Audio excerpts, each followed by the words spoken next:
Okay, picture this. It's 2026. A brand new bill is hitting the floor of Congress, and its goal is to slam the brakes hard on artificial intelligence. But here's the thing. This fight feels really familiar. In fact, it's not new at all. To really understand the battle over AI that's happening right now, we've got to go back more than 200 years to a rebellion led by a guy who might not have even been real. So, back in 1811, you had these highly skilled textile workers in England, the Luddites, who literally took hammers to the weaving looms that they believed were destroying their way of life. Now, let's fast forward to our 2026 scenario. The target isn't the machine itself, but AI's infrastructure, these massive data centers. The weapon might have changed from a hammer to a pen, but the strategy? It's exactly the same.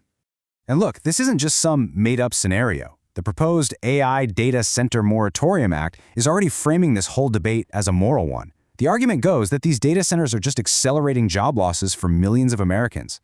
So suddenly, this whole thing becomes way less about technology and a lot more about who gets left behind in the process. To really get what's going on today, though, we have to talk about who the Luddites actually were. Because let's be honest, the story most of us have heard, well, it's pretty much completely wrong. And it all starts with what that word means to us today. I mean, when you hear the word Luddite, this is what pops into your head, right?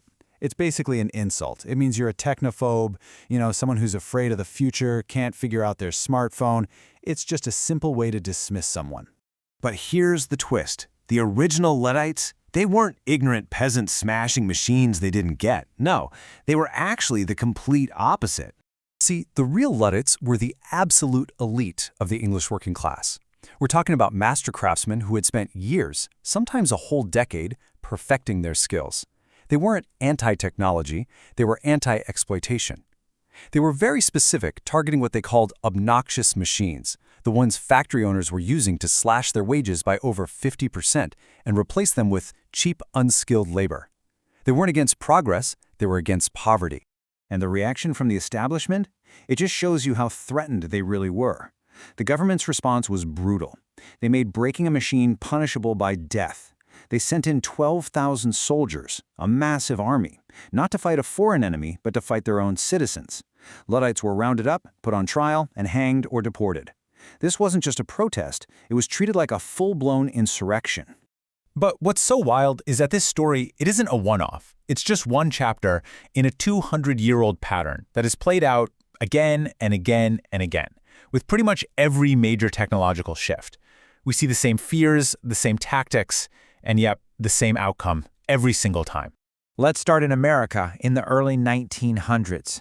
When the first cars started showing up, farmers absolutely hated them. They literally called them devil wagons.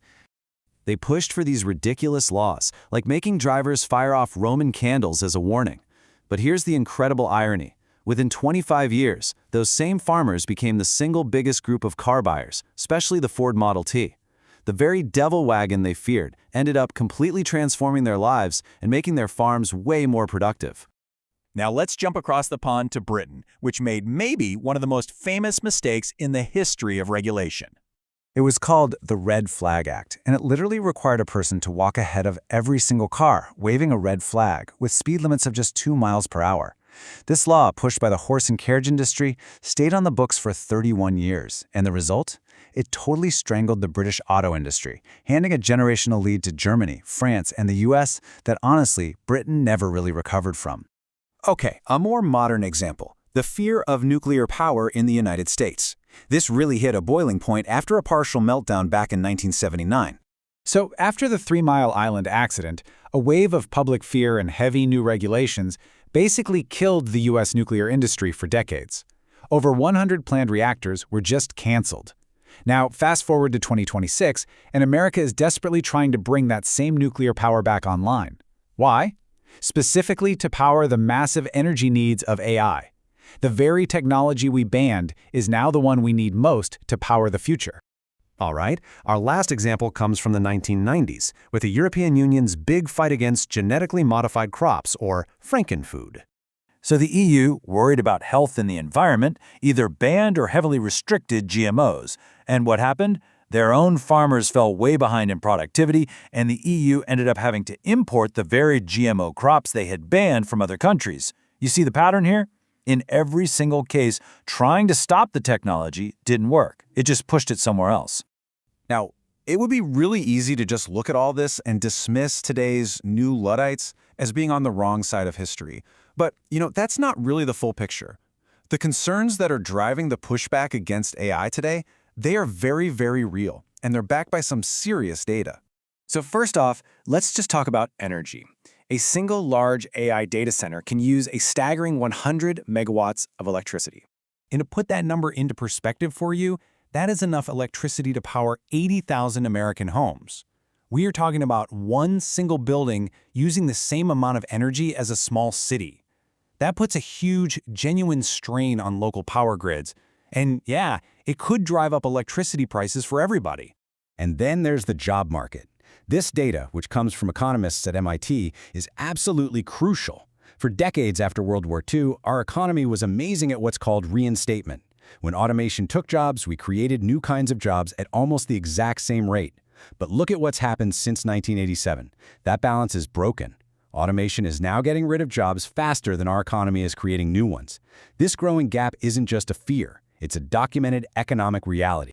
So, okay, we've seen that trying to stop technology seems to be a losing game, but that the fears about its impact are totally valid. And this brings us right back to the original Luddites and what I think is the most surprising part of their entire story. What happened after they lost? I mean, on the surface, yeah, of course. They were executed, they were deported, the machines won. End of story. But what if their rebellion wasn't a failure at all? What if the real victory was just hidden? See, the Luddite rebellion created a massive political crisis.